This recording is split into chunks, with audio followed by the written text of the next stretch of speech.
Hey, what's up? Oh, yeah? Wake the farm up. Okay. You guys are ready for this. Another show. This is amazing. Here we go. Growing, planting seeds as we go and as we walk along our way, making sure that things are set up in their own way, feeling the rhythm as it comes in and out. It's time to reach out. You know? We want to listen. The elf ears are sharp as ever. They can tune in and listen to frequencies. There's stories within the stories that are folded on top of the layers of the folds of the stories. There's even waterfalls that can come in, you know. My rambling roots. They wander about, dancing in the shallow places with the little roots. Plunging in the depths with the big roots. Though I ramble, I am rooted. The wind tells stories, and mystery passes to the wind.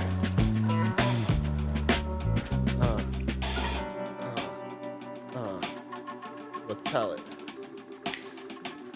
Today we're going to be talking with Elizabeth Blackwell. This is going to be an incredible experience. Teacher of the spirit journey. What does that mean? Positive thinking in the flow. Thoughts on magic, art, intention. She teaches tantric energy work from ancient techniques of creative energy. Sexy, huh? I want to hear about this. Can you tell us about this, Elizabeth Blackwell? Let's go. Alright, let's go and see if we can patch in. Connecting into the frequencies of it.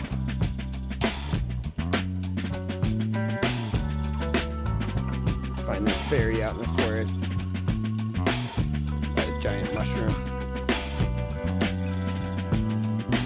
Which way should we go? Which way? I don't know. I think maybe it's over here.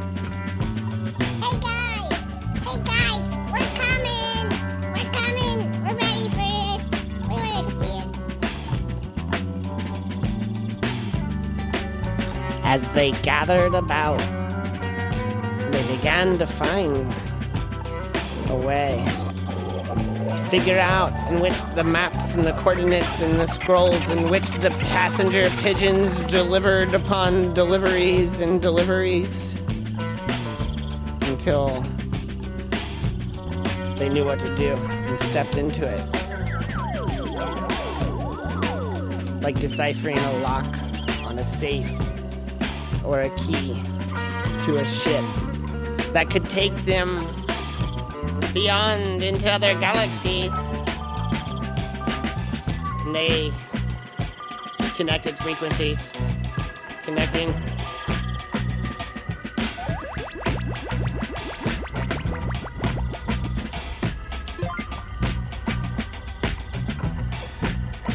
Okay, I think we got it all there.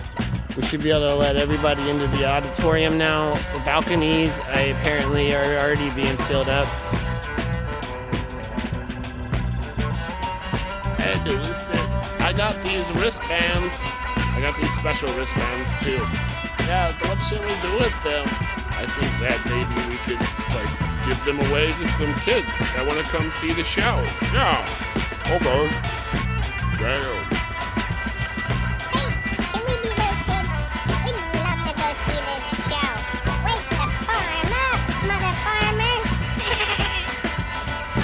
Wake the farm up.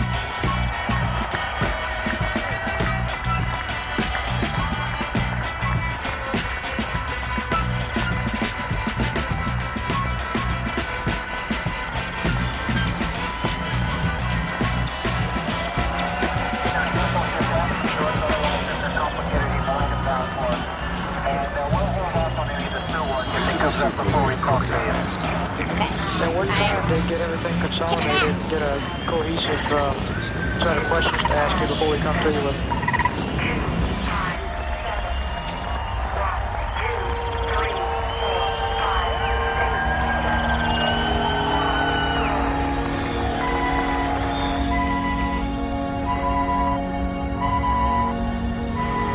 The ceremony begins.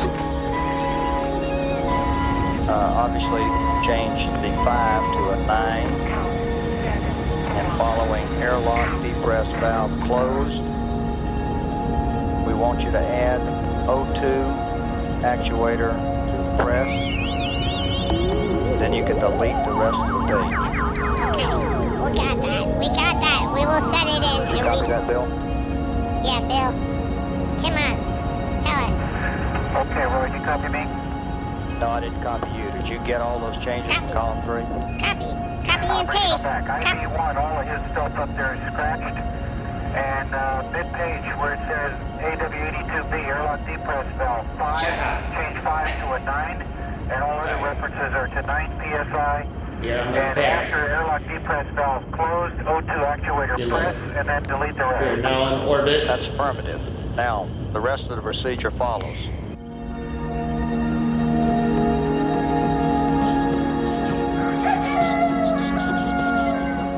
Wake the farm up.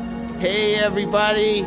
Let's give a round of applause coming up onto this space floating earthy stage here. We have Elizabeth Blackwell.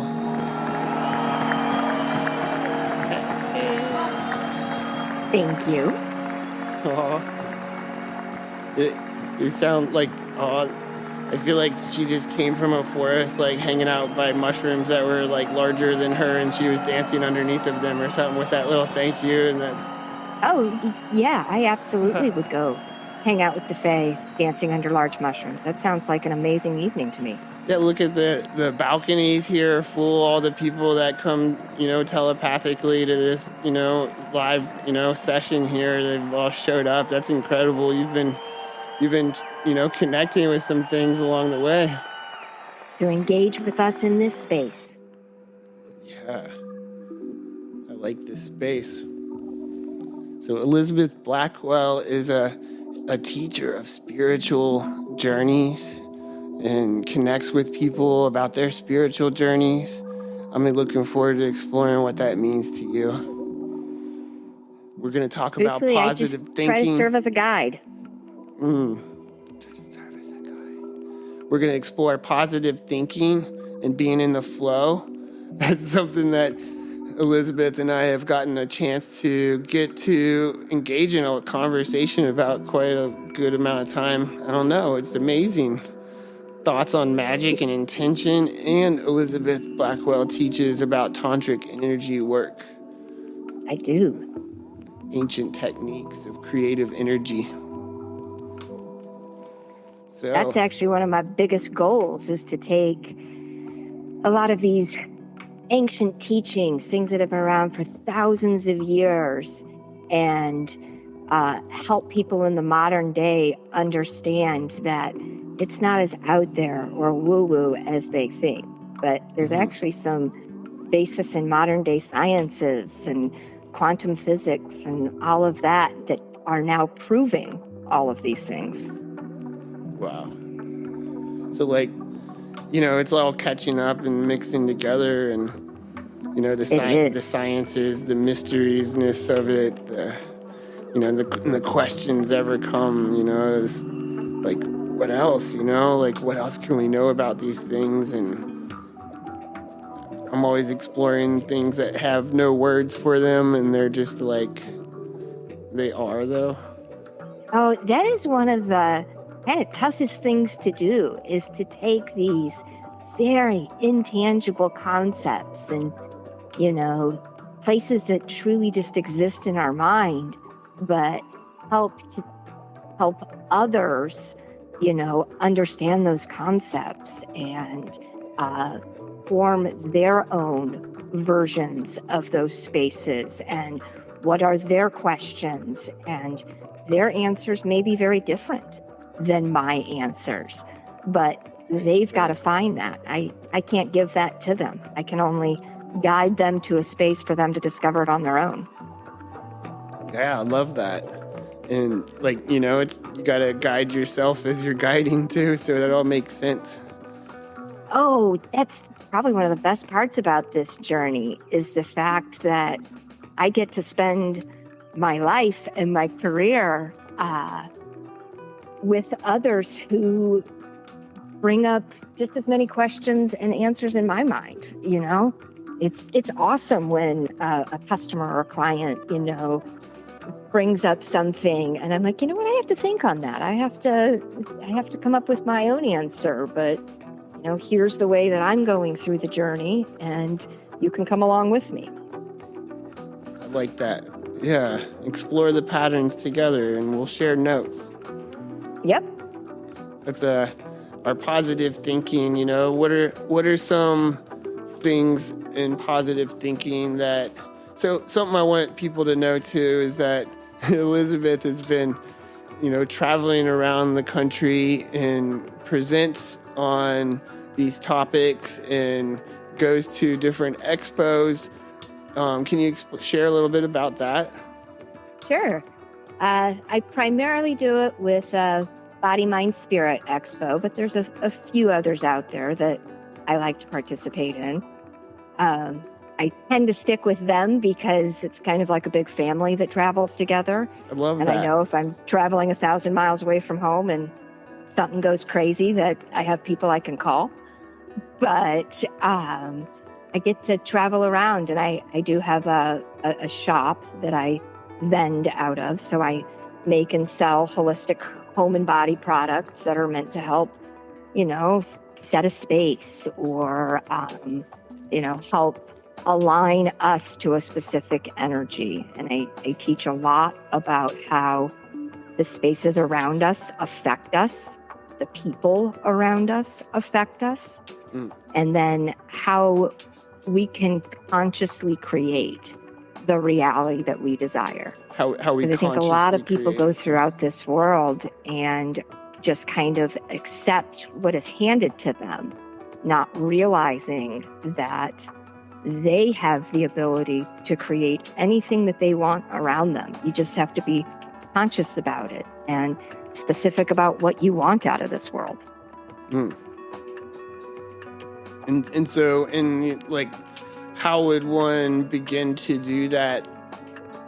Of course, as you mentioned about guiding, how would you help somebody guide themselves to find themselves in that kind of flow? First question is always, what is your version of happy? What is around you? Who is around you? What will you do on a daily basis? What sort of securities do you need? Getting crystal clear about not only what you want around you, but what is it that you would have in your life that would bring about your true happiness and fulfillment? Just the very first step is always being very crystal clear with what's your intentions with this world and those around you. And then from there, a lot of times we get into, okay, well, if this is what you want and this is where you are currently sitting, what is the blockers that are in the way? And almost 100% of the time, it usually comes down to some sort of subconscious belief or our limiting programming, things like that just kind of run unconsciously in the back of our mind. And we don't even realize that the actions that we have are being influenced by things that we're not even thinking of. So it's starting to reprogram those subconscious thoughts to be in alignment with the reality that we desire. Which, to me, from what I'm hearing, is getting a place within yourself that is adaptable and can take new pivots, looking at things that you've perhaps seen your whole life, but to look at it from another angle, try to understand it from another pivot, and that kind of helps you, flex with the adaptability to be able to go into these different flows. And then that I see how that's kind of like step one, as you mentioned, and like that question, like first question, like is like, what makes you happy? Like what's your version of happy? Like, trying to get to that feels like a place of contentment ultimately, you know what I mean? And exactly. Perspective is everything. The view is very different when you're standing in a hole versus, on top of a mountain. Right. You may be looking out at the same forest, but boy, is the way that you're going to view it be different. So can you take yourself from being in that hole and viewing everything as, well, this is negative or this isn't what I want, and shift your perspective to be like, okay, maybe this isn't what I want right now, but right. I'm going to put myself on the path to be where I want to. And then realizing that sometimes those trip ups, those things that pop up, those things that we don't really want in life are actually serving us. That it's either giving us a lesson or it's helping us to really be in alignment with what we desire, because it's showing us what we don't want. Goodness knows dating is that way. How many times do you have to go out on bad dates to go, okay, that's not what I want, in order to be very in alignment with, well, that is what I want. Right. Yeah, we know what you mean. Yeah. Yeah, those guys are here too. Them elves. Even elves need to have, connection. Oh, they love connection. That's why they're always jumping into the middle of the show. They want to make sure that everybody knows that they're participating too. So. Okay, well. Yeah, we're here. Well, yeah. Good to know. Yeah. Feel supportive. Some of us are on a date right now. What? That's crazy. Yeah, but it's cool, right? We came. Yeah, it's cool. We like them. So. Can we go back for a minute too on the BodyMindSpiritExpo? Sure. Like, you're sharing some amazing stuff here. I appreciate you so much. I appreciate this space. So, like some of the, presentations that you get to do there. Like, what are some of the ones that you feel have, been really valuable to you, in presenting them?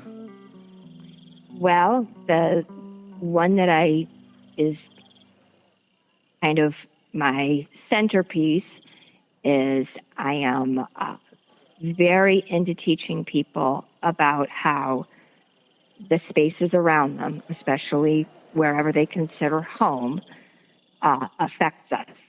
Mm-hmm. And so being very conscious with setting their space to be a place of retreat and calm and mm-hmm. a place of growth for them, but how that takes just a little bit of work in order to, set those spaces around us. And then kind of my other key pillars are teaching space. About that conscious creation, taking one of my favorite sayings is when you take responsibility for having created the life that you're in, it gives you complete power to create any life you desire. So that understanding that you have created exactly where you are. And so now take the power and create what you want. And then, of course, my third pillar is always on connection, which tends to be Tantra, sacred sexuality, connecting with individuals from a heart space and an energetic way.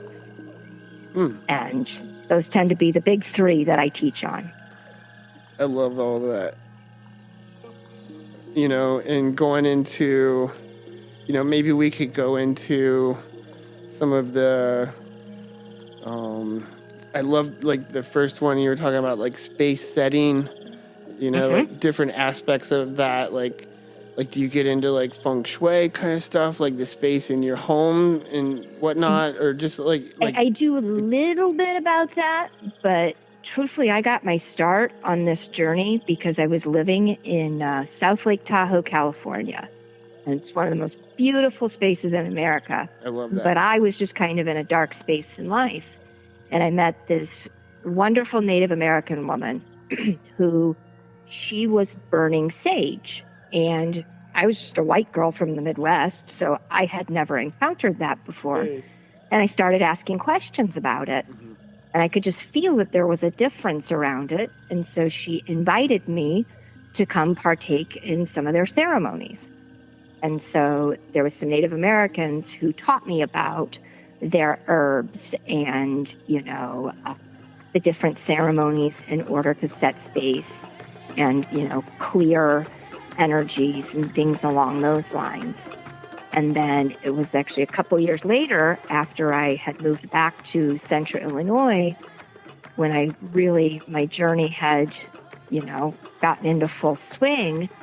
And I really wanted to know, okay, I was taught all of these things, but why is there a difference? What is it about these herbs that make them sacred? Right. And so I started looking into not only the spiritual side of it, but the more scientific side of it. And so I learned about how when you burn certain herbs, it clears between 93 to 99% of airborne bacteria and viruses and pathogens and things like that. So that is why hundreds of years ago, when somebody would get sick and they would clear these spaces with these different herbs, that then they noticed a drop in other people getting sick in the area because it was actually cleaning the air. And then also when you burn herbs and things like that, it produces a large amount of something called negative ionization, which is on the opposite side of the energetic spectrum from positive ions, which are put off by our cell phones, our TVs, all of the electronics that we all love to have around us at all the time. Oh, isn't that great? Because that's positive actually thinking, right? Creating an energetic change in the room. That's positive thinking, though, right? We want all that positive thinking, right? We want positive thinking. We don't want positive ionization. That they're actually two different things. Positive, I know it's actually counterintuitive because positive ions are also known as electromagnetic radiation. So we actually don't want positive ionization. We want negative ionization. So we can feel positive. So we can feel the positive vibes. Exactly. Yeah. You tend to find a lot of positive ionization around, any place that there's a lot of moving water. So the beach, waterfalls, clearly within forested areas, things like that. You find a lot of that negative ionization, which is why when we go to those areas, we feel different. That's why people want to spend time in the, woods or at the beach or whatever, because it literally is causing an energetic change around our body. That's why I like to go to the moss. So there's this very, spiritual side to it, and the understanding of positive thinking and the fact that how much all of this influences us, but it really is rooted in a lot of, more modern day sciences that we are starting to catch up with. I always just say spirituality is the, sciences we haven't discovered yet. Right. That's what magic is. It's the mysteries of things that work beyond the explained already, and it's like there's questions still. We understand that it does, exist, and that these things have their feels. We might not have words for certain things, but beyond it, there's this mystery, and maybe at some point we'll explain some of it with science. But yeah, that's very interesting, There's so many things that will never be explained with science, and I love that too. There's this term within quantum physics, which is the field. That is what physicists use to explain the energy around us. And the definition of the field is unseen forces that have an effect on the tangible world around us. And to me, that sounds an awful lot like the way we define spirituality. Mm-hmm. So, you know, there are these unseen things that it may not be tangible to our five senses. Right. But those who are now becoming a little bit more tapped in, that they are able to perceive these things. These are our psychics and, you know, our seers and things like that, that they're just a little bit more tapped into that field. Yeah, and the more we can nurture them in those spaces and encourage them to be in those spaces and utilize that energy in a way that is healthy, and like they can develop that and learn that and hold it with like that confident curiosity to learn and explore about that, you know, instead of shunning it or trying to hide it away, you know. And that's, I feel like that's an important part. Yeah, because we're just now getting to the point, my goodness knows, for years I spent, you know, as I developed my business and things like that, that how is it that I explain to the, you know, wine mom next door, or, you know, the normies of the world, what it is that I do. And, you know, you get a lot of negativity and you got a lot of judgment and things like that, thinking, you know, oh, this is bull, or, you know, you're shystering people. And I'm like, no, this is all coming from a place of love. And, you know, my biggest goal on this earth is to give people the information I wish I had 10 years ago. It's like, that makes me think of the old farming proverb. There's an old farming proverb that says something like, when's the best time to plant a fruit tree? 10 years ago. Yeah. And it's like exactly. That. It's like that. And, you know, so right now is 10 years ago from 10 years ahead of now. So, yeah. One of the big things that helps to put us in a much more just calm state is when we tap into the exact moment that we're in, because it does us no good to truly worry about the future or regret the past. So take this exact moment and start creating whatever it is that you desire, because there is no better time than this exact moment. We're never going to truly get to the future, and you're never going to be able to do anything with the past other than learn from it. Yeah, and we keep growing. You know, you don't want to do. Like, you know, I feel like it's like this whole, I love nostalgia, and there's a place for it, you know, in the present moment to like feel it for a moment, but not to get stuck in it. And same with like anticipation of the future, you know, like anxiety can come and you can be sitting down, and it's okay. It's part of our human existence. And I accept it when it's there. It's like I'll allow myself, like, okay, 2 minutes of anxiety. I'm taking a look at the future and all the tragical things that could happen. Okay, it's like a whole flash of action movies go through my head, and I'm like, all right, okay, that's done, and move on from it. But you know, sometimes, you know, you can get stuck in that anxiety or the, you know, the whole amnesia from nostalgia for a really long time, and it's really got to just like, there's a lot of, you know, just letting things go and moving forward and flowing into it, and taking new pivots is a big part of it. And it is a spirit journey. Your spirit rose up from the earth one day a long time ago, or, you know, for some of you, maybe 3 weeks ago. I don't know. It's like, you never know who's listening right now, you know? It's like, you know, we do have this marked as a mature audience, though, so it's up to you adults and parents watching out here, okay? You know, but there's a lot to it. There's you know, just this whole positive, like, thinking, getting into the flow. It's like when you're it's, you know, if you're like, yeah, I'm doing the right thing right now, that's a feeling of being in the flow. Like, I think Exactly. this is our master episode right here. Just like you and I in this conversation, being able to like cut into all this. Like, I'm so happy that we're getting to do this recording. That we're finally getting it right. Yeah, Elizabeth and I, we met at Summer Camp Music Festival this year, Soulshine Revelry out there in Illinois near Chillicothe. And Yep.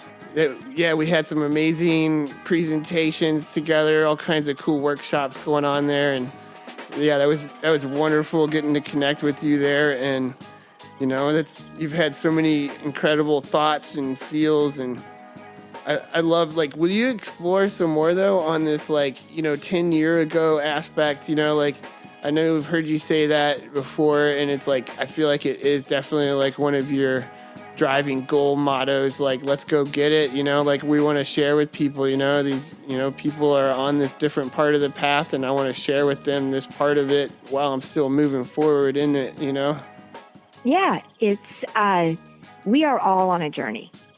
And when we can embrace that, I think it makes it a little bit easier. It's the fact that we are all on our individual path, and that I have discovered things. I spent nearly a decade, educating myself on anything I could get my hands on. Whether, it started out with my physical body, of how could I strengthen my physical body to get the best out of myself. And I've now done multiple, ultra marathons, 50 to 100 miles at a time, things like that. And then from there, it was, that kind of led more into, I realized when on that journey, how much of it was mental, not necessarily physical. That when you're doing 100 miles at a time, yes, your body does need to be ready to do it, but it's not going to be your body that goes first. Yeah, it's going to be your mind. She said 100 miles. She said 100 miles. Yeah, 100 miles at a time. It's crazy. It's absolutely crazy, but it's part of my journey. But, and so then it was, say that again? Like, I just, like, have to take a minute. I mean, like, ladies, gentlemen, and everyone, this, like, is amazing. 100 miles, like, how long does that take? Is that, like how many? My last 100 miler, I think I did in about 46 hours. 46 hours. And, like, yeah. Like you're just running, like, well, drink water. Running, like, when you call it an ultra marathon, anytime you use the word marathon, people are picture you in a full jog. Yeah, and you're the like terrain that we tend to be on is very hilly, a lot of, ups and downs, and, really almost rock climbing and things like that. Whoa. So you're not really in a full run. It's more like a power hike. And the specific race that I do and love, it actually happens in Central Illinois every year. It's called the Potawatomi Trail Run. And it goes it's a 10-mile loop. And there are people that come in and just do a single loop. So you can do 10, you can do 30, you can do 50, 100, 150, or 200. And so there's individuals who are out there. And one of the things that I love about this race is you can do any of the start times. So they'll let you do an early start if you think you need more time. But you have up to 72 hours to complete this. So there are individuals who are out there that are doing 200 miles, and it's about 1,600 feet of elevation for each 10-mile loop. So I think when we did the calculations, you hit the same altitude of climbing as you would go to do Mount Everest at about the 17th loop. Wow. So about 170 miles. You've climbed, you've gone up and down the same elevation as if you had to do Everest. But you have to do it in 72 hours. And it is just the most amazing group of people out there. And pretty much everybody's goal is to, of course, complete their distance, but there's many individuals out there who don't do anything other than help others get to their goal. And it doesn't matter. I've seen people who were, racing to podium, meaning that they were in first place for, whatever that distance was, who will slow down in order to help somebody else because they have blisters or their nutrition is off or whatever. And it is just such a supportive group of people. And it is a perfect example of when you surround yourself with the right people, you can complete about anything. Wow. And I certainly felt that way when we were at summer camp in that SoulPatch, that everybody who was out there that weekend was there in order to help people grow and come together and, have a good experience. But there was also education behind it and things like that. So it's one of those things that there's a speaker, motivational speaker out there. I think his name is Jim Rohn, who says, we are the culmination of the 7 people we surround ourselves the most closely with. And so it's that understanding that who we have around us really does make or break our goals. I like and that. We can have some of the most amazing experiences, and we can really change this world when we surround ourselves with the right people and in the right spaces. I think for some of my current contemporary avant thoughts, I've been doing a lot of exploration beyond like my own anthrocentric thinking of people and human-centered worlds and universes, just to explore it, and have been finding really amazing relationships with the birds outside my house. Like, I feel I've been in this homestead for 15 years and there's been cardinals outside, sure, but now I have my friend the cardinal, we eat grapes together and things like that. Oh, yeah. It's I know he's the other one that's eating these grapes this year with me. So it's we have this whole conversation and this relationship, and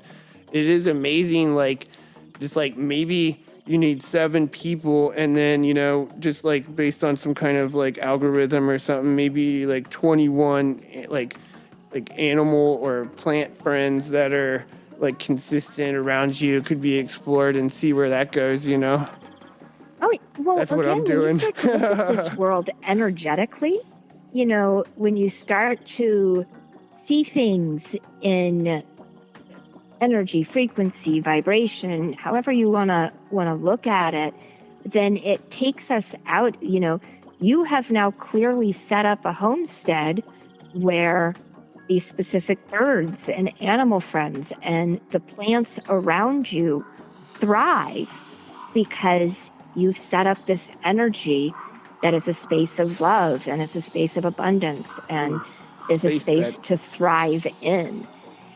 And so that would make complete sense that you would naturally call in, specific animals or, different plant species or whatever, because it helps to then, they're bringing their own energy and vibration to the space.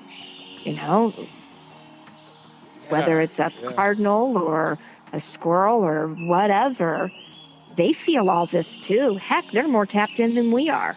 Oh, it's been amazing. The squirrels, there's flying squirrels here, and they've been moving.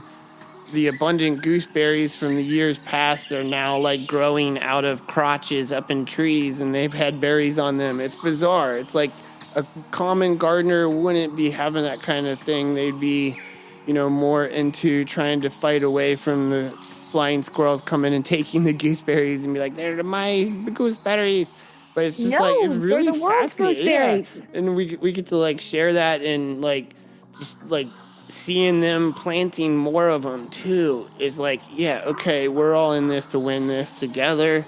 It makes sense. Let's, just keep listening. I'm listening in and taking in new pivots of, how a human can exist in the ecosystem together with all of them. And I don't know, I feel again, the science of that is like one of those things that's like one of our deepest mysteries that we'll question forever.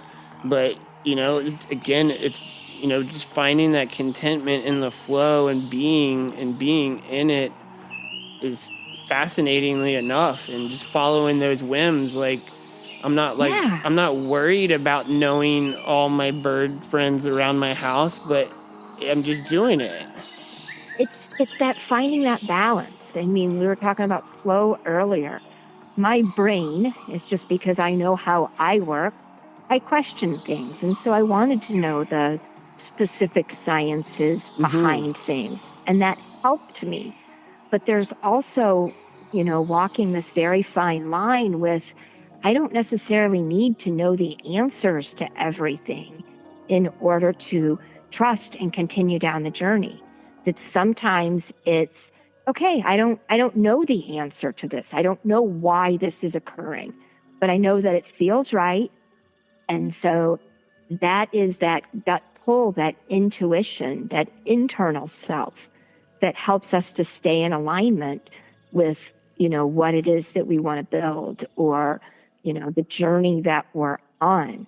And so you don't have to know, every species that is around you, or you are seeing the evidence of them being there, and the fact that they've now hid gooseberries up in little crevices and that are now sprouting and bringing more of that plant, to your space.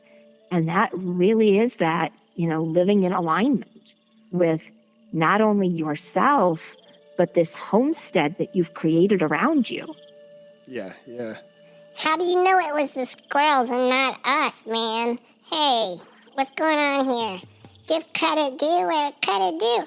I'm sure, I'm just tired. They never give any credit to the elves, Yeah, we do. It's cool, guys. It's chill. Like, it's like people can relate to flying squirrels and elves, all the different things. It's okay. You guys know, I know you tucked some of those up there in the tree crotch. Yeah, okay. We're cool then. Keep going, guys. Okay. All right, we will. Cool, thanks. I love those guys. Yeah. So yeah, I know, I'm curious in our time here, like, could you break down into the tantric energy zone here? I think that I'm curious about that. There is like a sexy part to it, right? But there's definitely a sexy vibe to Tantra. Like, again, it's about that balance. So I want to hear about that balance. And I feel like in our conversations before, I know I've reflected on kind of how this show is, where we talk with serious conversations, with the tagline, it's serious conversations, but seriously fun. And, it's kind of, there's that balance in there, some conversations could just be like stuck in some like goofy goof zone. And it's like, okay, there's something there, sure. But like, I love the balance, bringing that whole balance together. And, from what I understand of Tantra and, even like sharing and exchanging energy with people, I mean, that's a wonderful place to start, even, I guess, that concept of balance. That's really what Tantra is. Tantra is about that understanding of the energy in your body and the movement of that energy. And then when you are getting into partner Tantra, it is that understanding of how you are sharing an energetic space with somebody. So a lot of times when the very first concept that is usually taught within Tantra is how to get into your own body, because people, a lot of times when they hear the word Tantra, they instantly think of, sex with a partner, and that is part of it. But in order to really share a space with a partner, you have to be at home in your own body. So it's that tapping into that energy. And so one of the words that is, I don't tend to use the word Tantra as much anymore. I call it sacred sexuality, because it is not just within, the Hindu culture, but there's also Taoist and, touches of all of these different ancient cultures that have kind of made their way into this space. And so a lot of times people, hear the word a Kundalini awakening. And what a Kundalini awakening is it's basically tapping into an energy source that tends to sit dormant at the base of our body, or that root chakra. Okay. And so when you start to tap into that energy, you start to awaken this energy in your body. And as that energy, then a lot of times people associate a Kundalini awakening with a sexual awakening. But the reason that is because when you basically tap into that power source that has sat dormant in your body for so long, it starts to move its way up our chakra system. And the first chakra that it's going to come into alignment with is that sacral chakra, which is where that seat of sexuality is. So a lot of times as people spark that energy in their body and it starts to awaken that sacral chakra, then they feel more sexually aware and they start to have that sexual awakening. But Tantra and Kundalini and all of that is about utilizing the energy within our own bodies. And then once we are aware of it and how to move it through our bodies, when we come into connection with another person, you can just, expand that. It's like a multiplier. So, if you take 1 plus 1, you get 2. Well, let's do 2. If you do 2 plus 2, sorry, I had another call. Oh, you got some mathematics happening though? Yeah, we got mathematics happening. It's a multiplier. So when we come into alignment with another person, that it actually multiplies that energy significantly. And so that is why there is a difference between having that sexual awareness and that sacred sexuality as a solo practice versus sacred sexuality with a partner. We multiply that energy as we start to come into alignment with another person. And then you can and when you really get into the heart of working with another person, then it's almost like it becomes a cycle that it is about both giving and receiving of energy. And as you're giving and receiving energy, you can kind of direct some of that energy to, like it sounds almost like as in like a incantation, a prayer, like manifestation. I always tell everybody it's what resonates with you. It's how you tap into it. So as an example, when we are, coming together with another person, there is clearly a physical side to it. There is physical union and touch and, the exchanging of the physicality of it. But we are also coming into union within a heart space and within a mind space. I'm very big into teaching eye gazing because when you deeply look into another person's eyes, I always say the eyes are the windows to the soul. You really can read their thoughts and understand them in a much deeper way. And one of my favorite things to really teach people about this union and things like that is how to read their partner's body, how to read, whether somebody is pressing into your touch versus pulling away versus, where are they wanting to take the practice? Well, what is it that you're hoping to get out of the practice? Are you just hoping to connect deeper with somebody? Are you hoping to use that energy between you in order to manifest something in the external world? But it's just that working with those energies and then teaching people that we connect on much, much deeper levels than just the physical. Right. And like, what are some of the things to bring us into that part? Like, what are some of the things that you would be able to share with us today about that? Communication is the biggest part of it. And that communication can be within words. It can be, within sitting down and having a conversation with somebody about, what are their physical desires? What are their long-term desires? What is it that they're trying to heal in themselves? Because sacred sexuality is a very healing space as well. But then also learning how to communicate with somebody without using words. And when you are in a truly sacred sexual place with another individual, really you get to a point where you don't need to use words. It's very minimal.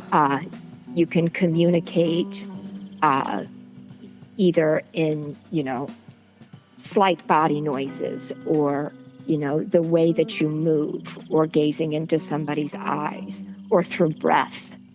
Breath is an amazing way to communicate with another individual, that you can tell them, where your body is and have them really tap into you based upon how each of you are breathing. That's so cool.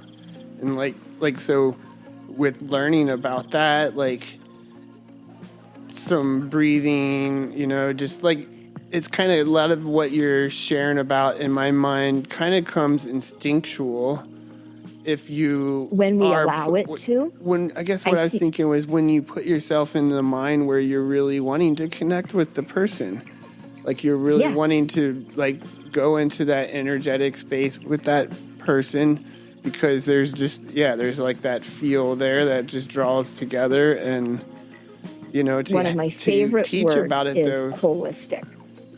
I love how you teach about it, though, to bring that awareness to people in that space.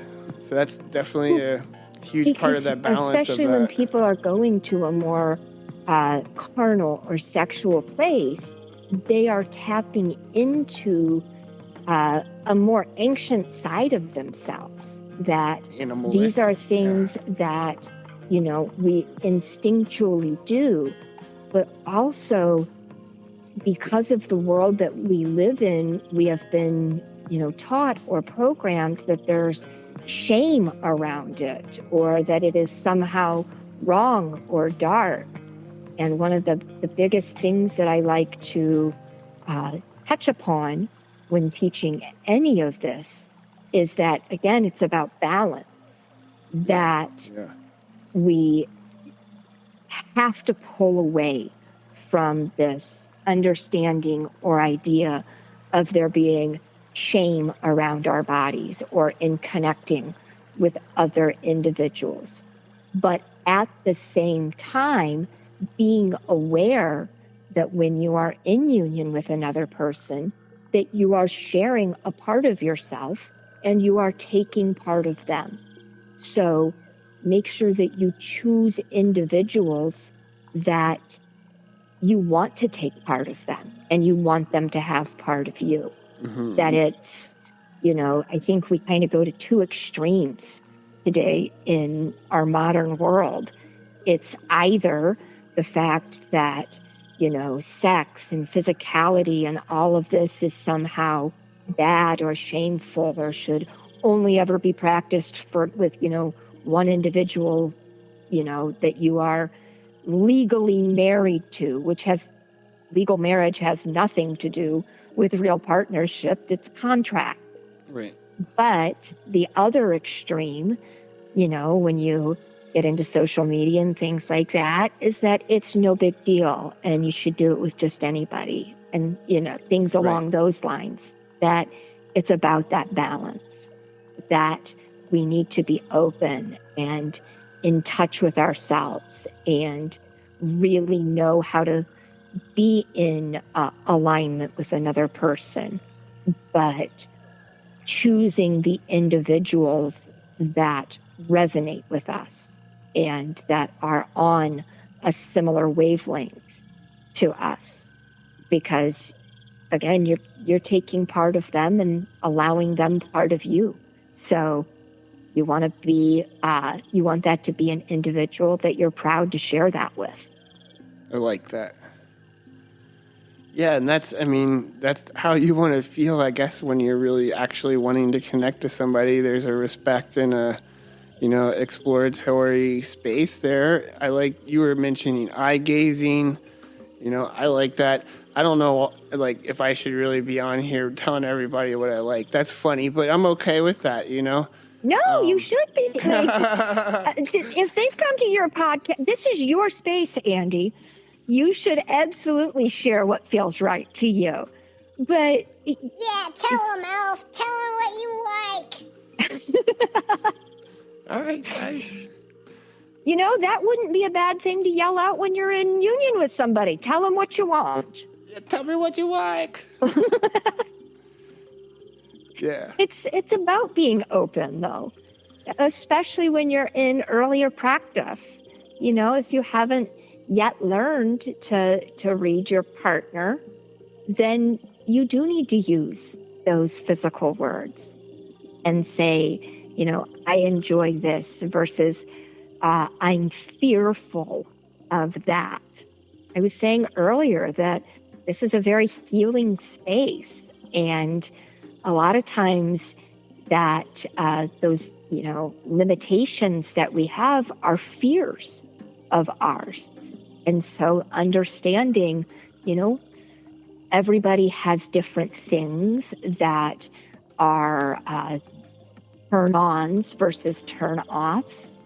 But, if something doesn't feel right to you, take a moment and think, why doesn't it feel right? Is it just that that's not in alignment with me, which is an absolutely fine answer, just not something I enjoy?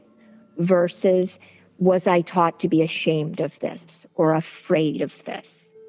And so just looking into those spaces as to, is it the external world that has told me that I shouldn't enjoy this?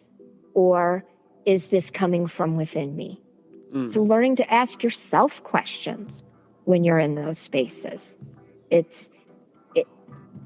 I very much say that we should be within sacred sexuality as a solo practice to get to know ourselves first before we come into union with another person. But both spaces are a very educational space. You will learn a lot about yourself and you will learn a lot about the other person. Right. Yeah, and you want to be, I'm just feeling into it. Like there's a lot to, you hear about consent and consensual culture. And I feel like in this conversation, when you're approaching the concept of Tantra, there's a lot of, that communication part, getting to a consensual place and communicating, asking and listening, that's a big part. And, that's part and being of the communication. open to another person. Yeah. If you're really heading into any sort of sacred connection, which is not just sexual, this is within our friends and our families and things like that,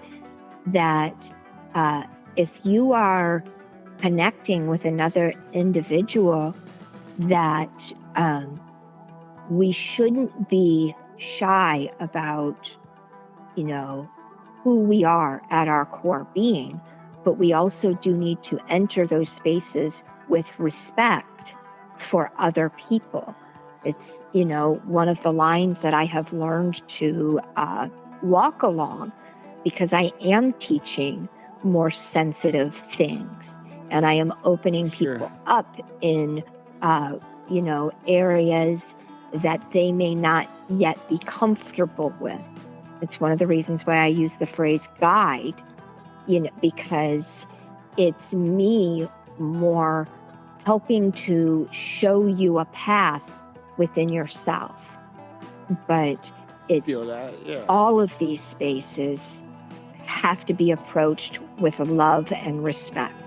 And I'm a big believer in, unconditional love and unconditional kindness. That it's not what we're getting from another person, but, putting these things out into the world in an unconditional way. I appreciate you sharing that. And, it's something I don't know if I've shared this on the show, but I know when I was a kid, I remember getting in trouble because I had drawn a picture of people having sex. And it wasn't until years later that I've been processing certain things and, taking new pivots and trying to, take care of myself, It's like there's... Well, because that was probably a damaging thing to you to get in trouble for that. Sure, and I think my point it taught you on something. That, my point on that too is in contrast, I remember drawing lots of pictures of little guys with swords and little bombs and blowing up, little guys and doing all these little battle things and warriors and stuff, and I never got in trouble that masculine energy. And it's that was it's interesting how for me I can reflect on that now, how society in which I was growing up in was more accepting of that than sex, because it's been demonized in a certain way, and there's a lot of trauma, I guess, that is around it for certain people. Well, yeah, so it was okay for you to artistically express, swords or bombs or, things that are going to be within a more masculine nature, but yet it wasn't okay for you to, draw pictures of people having sex, which in reality, that was your childhood way of asking questions.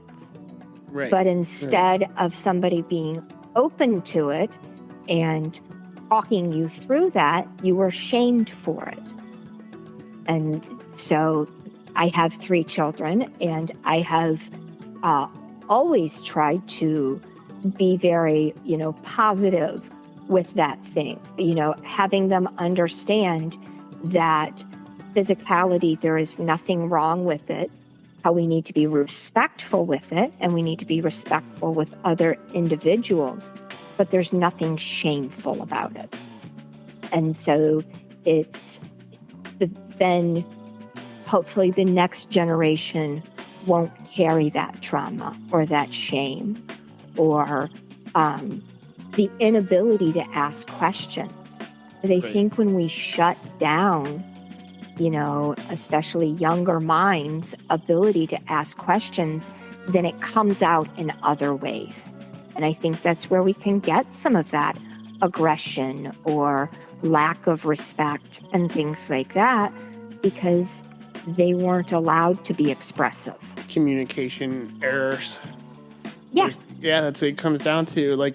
I've been writing little notes as you've been sharing things, and communication's one I've written down a few times here, and it's that whole aspect of listening and sharing. And if you're not feeling like you're safe to, you're not feeling like you're allowed to share a certain thing that you feel, it breaks down communication.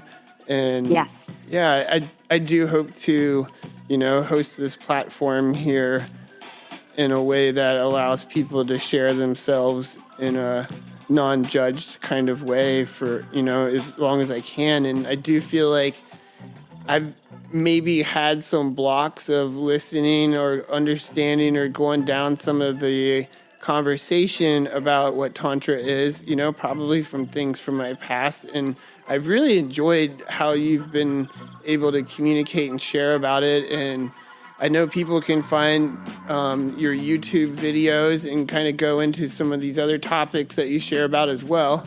Yep. And you're everybody wants to learn about manifestation. That seems to be the big topic the big nowadays, clicker. that everybody wants to learn about how to manifest. Well, will you tell us a little bit about that? Sure. What kind of responses do you give to people, or like have like, you know, what kind of common thoughts would you feel are like pretty, you know, pertinent for us manifestors of Hope's Day preppers here, you know? My very basic breakdown of manifestation is we create with our thoughts, we align from our heart, we take action from our gut.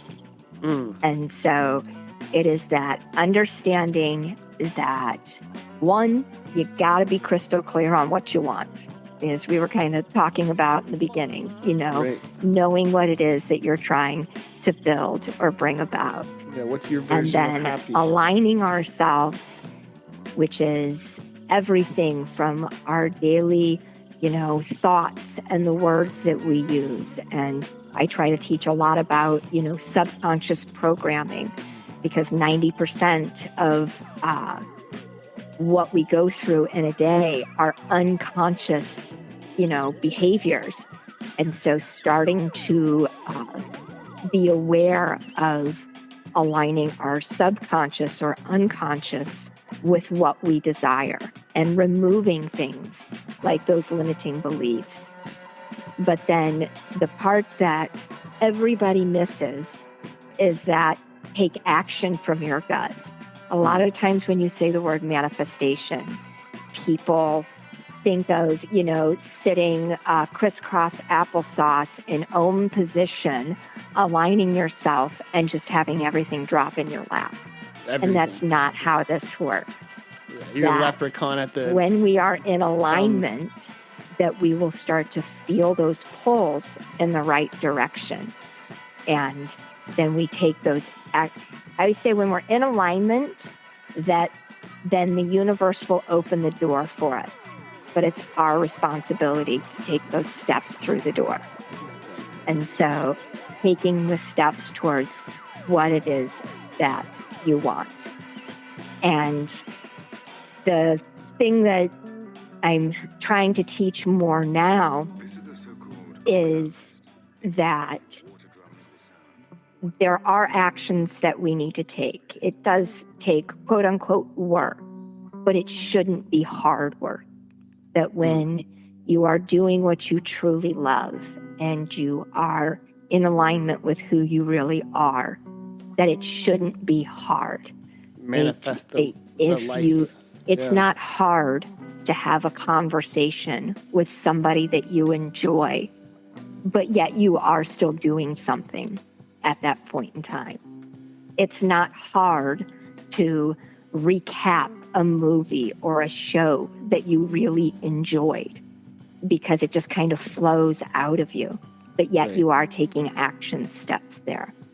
So it's not about the hustle. It's not about the grind, but it's about being clear with what you want and then aligning yourself so that you can take the steps towards building that bright, beautiful life that you desire.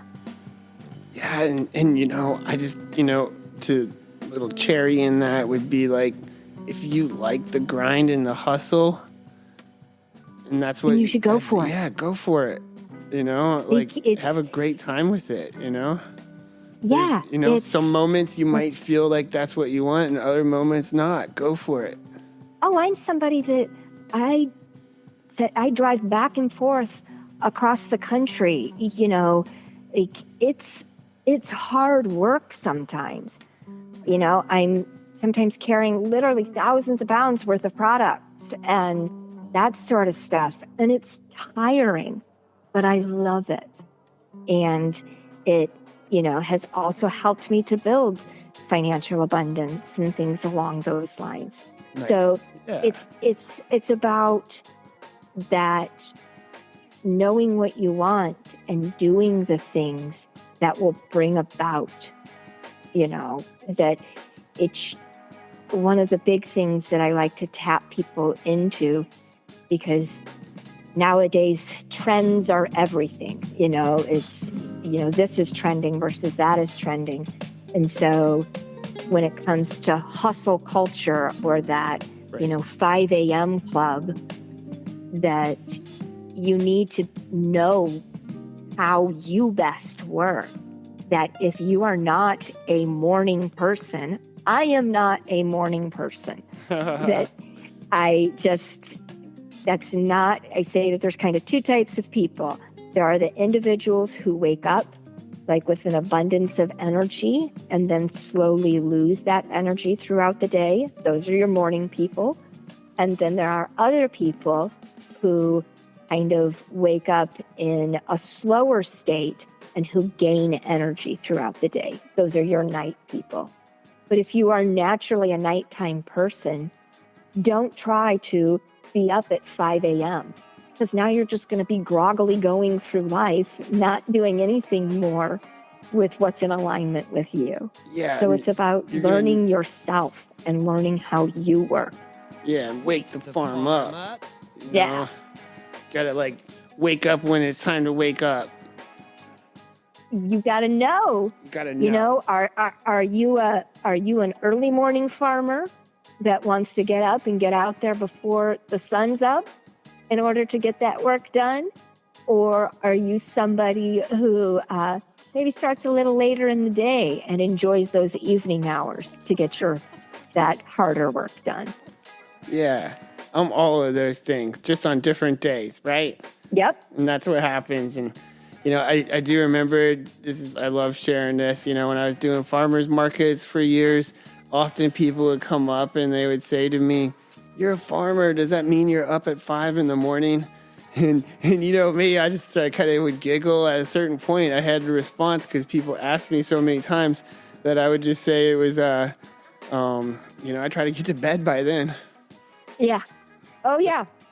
Us creative and gardeners. as you pointed out, different days mean different things. Yeah, sometimes I got my headlamp out, and it's the best time to work out in the garden at 3 in the morning. I mean, in the middle of summer, there's not any bugs, you know, if you got a red light, you know, that keeps them from coming off of your head. And so, yeah, it's been good to just, like, be able to adapt into your own time flow, too, to, you know, not, like, there's, they talk about the, set your circadian rhythms.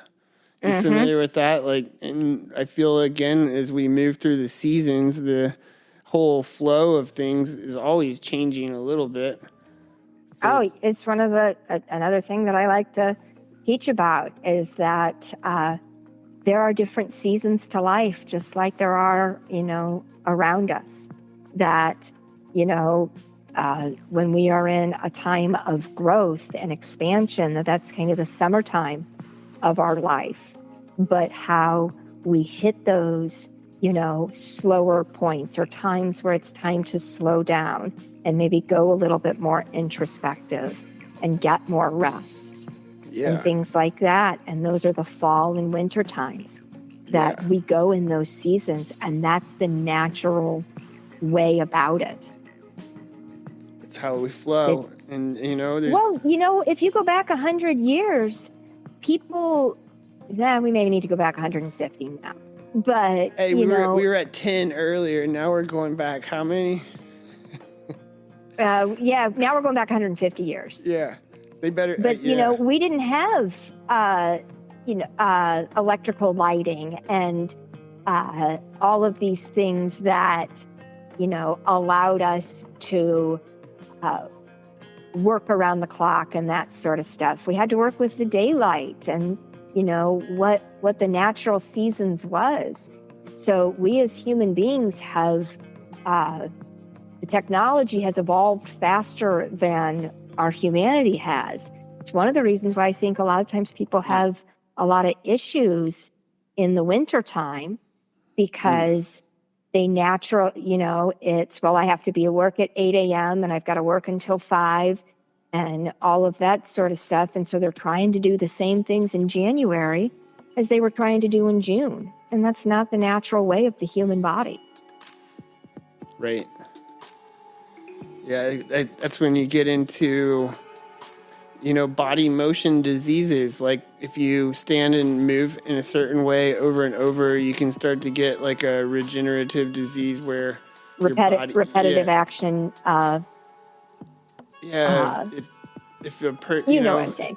like historically, they've seen where people are on their knees working a grinder like over a bowl or something, how all of a sudden in that period the people would have like certain kinks on their knees and different knee problems. Yep. And it's not always like what we're eating, it's how we're moving too. And yeah, like I said, holistic is one of my favorite words because it is looking at everything as a whole, looking at our body as a whole, looking at the world around us as a whole, looking at what we are trying to create or connection, looking at these things in a whole way, that it's not just about what we eat, but it's also about how we move and how we think and who we connect with and, our daily actions and what is it that we are repeating. That when you start to look at all of those things together, that is where we really get to know who we are, authentically are. But then it's also when we can lean into the things that are our, best parts, and how we can then circumvent the things that are our weaknesses.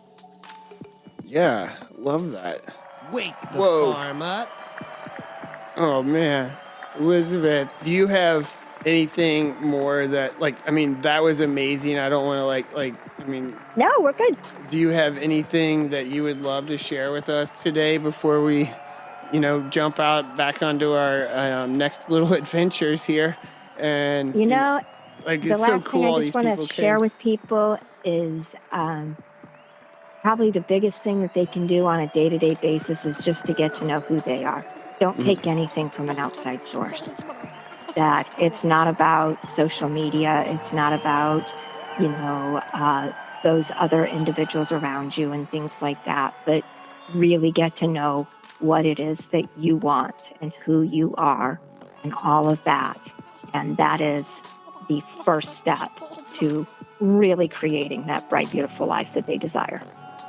Love that.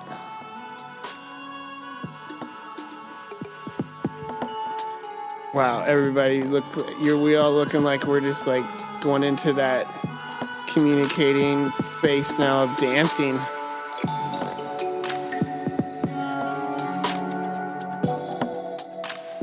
Let's all give a round of applause as we go into dancing here.